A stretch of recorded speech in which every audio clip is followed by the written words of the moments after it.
Jammu Kashmir Bharatiya Janata party के प्रदेश अध्यक्ष रविंद्र रैना जी हमारे साथ मौजूद हैं। सर, किस तरह से देखते हैं भारतीय जनता पार्टी ने 29 सीटों पर विजय हासिल की है?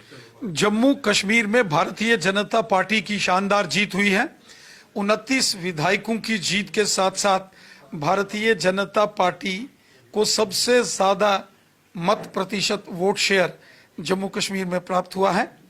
मैं हृदय से जम्मू कश्मीर की जनता, विशेषकर जम्मू संभाग की जनता का धन्यवाद करता हूं, जो भारतीय जनता पार्टी को अब तक का सर्वश्रेष्ठ सपोर्ट जनता ने दिया है।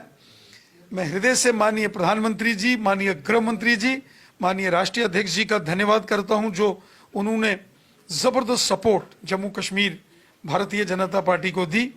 माननीय प्रधानमंत्री जी को इस जीत का बड़ा श्रेय जाता है।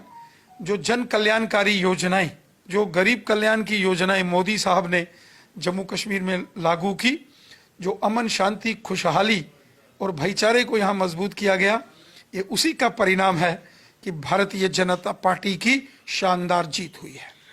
पोलराइज हुआ है आपको लग रहा है वोट? क्योंकि कश्मीर घाटी में हमने देखा है बीजेपी को बिल्कुल भी जो है एक भी सीट वो नहीं जीत पाए। काफी मेहनत की। डॉक्टर फारूक अब्दुल्ला भी कह रहे हैं कि 370 हटने के बाद भाजपा को कुछ नहीं मिला।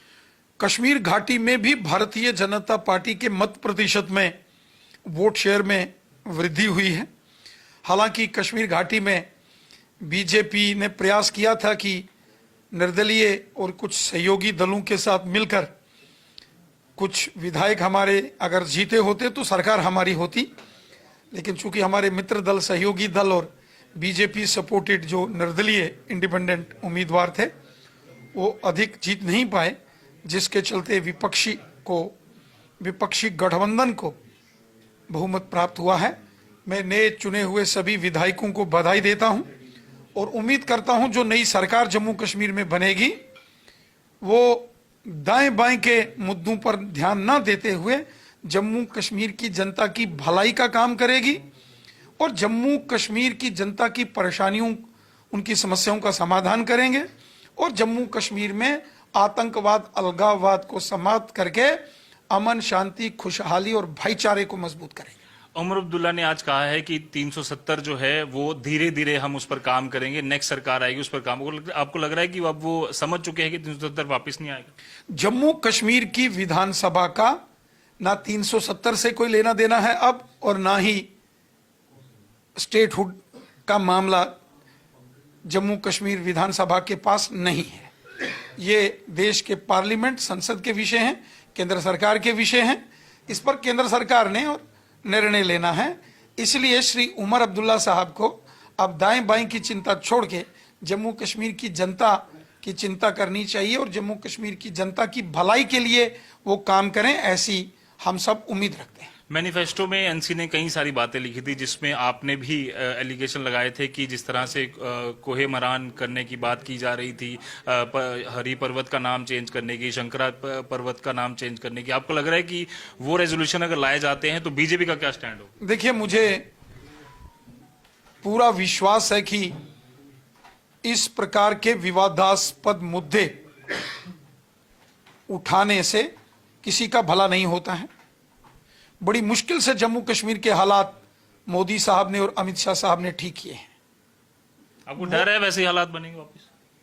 अगर यहां प्रोवोकेशन करने की कोई भी कोशिश, शरारत अगर होती है तो वो हम नहीं होने देंगे। भारतीय जनता पार्टी के 29 चुने हुए विधायक हैं जो कि जनता का प्रतिनिधित्व करेंगे। जनता की एस्पिरेशंस को विधानसभा के अंदर और विधानसभा के बाहर रखने का पूरा काम बीजेपी के विधायक करेंगे। लेजिस्लेटिव असेंबली की अगर हम बात करें तो रविंद्र रैना जब वहां बोलते थे या जिस तरह के भाषण देते थे, उसकी कमी आपको लग रहा है कि महसूस होगी लेजिस्लेटिव असेंबली को? और कहीं ना कहीं जिस तरह से हमने देखा था इंजीनियर राशिद से आपका झगड़ा या उस तरह की जो बातें हैं, उसमें कमी होगी? अब चूंकि इंजीनियर राशिद भी विधानसभा में नहीं है तो इसलिए आप भी नहीं, जब इंजीनियर राशिद भी विधानसभा में होते थे तो हम भी होते थे। अब इंजीनियर रशीद भी विधानसभा में नहीं है तो हम भी नहीं है। इसलिए मुझे लगता नहीं कोई बड़ा विवाद होगा। भारतीय जनता पार्टी के 29 विधायक जो हैं वो बहुत समझदार और पढ़े लिखे तेज तरार विधायक हैं, जो जनता का विशेषकर जम्मू संभाग का पूरा प्रतिनिधित्व विधानसभा के अंदर करेंगे। धन्यवाद। बहुत बहुत पूरी तरह से भारतीय जनता पार्टी जो है वो अपोजिशन में बैठने के लिए पूरी तरह से तैयार है, और अगर भारतीय जनता पार्टी को किसी भी तरह से ऐसा लगेगा कि नेशनल कॉन्फ्रेंस या कांग्रेस इस तरह के रेजोल्यूशन आ रही है जिससे जम्मू कश्मीर की जनता के खिलाफ फैसला होगा, उस पर भारतीय जनता पार्टी मुखर रहेगी, ऐसा रविंद्र रैना कहना है। वीडियो जर्नलिस्ट मानी केरनी, आजी मीडिया, जम्मू।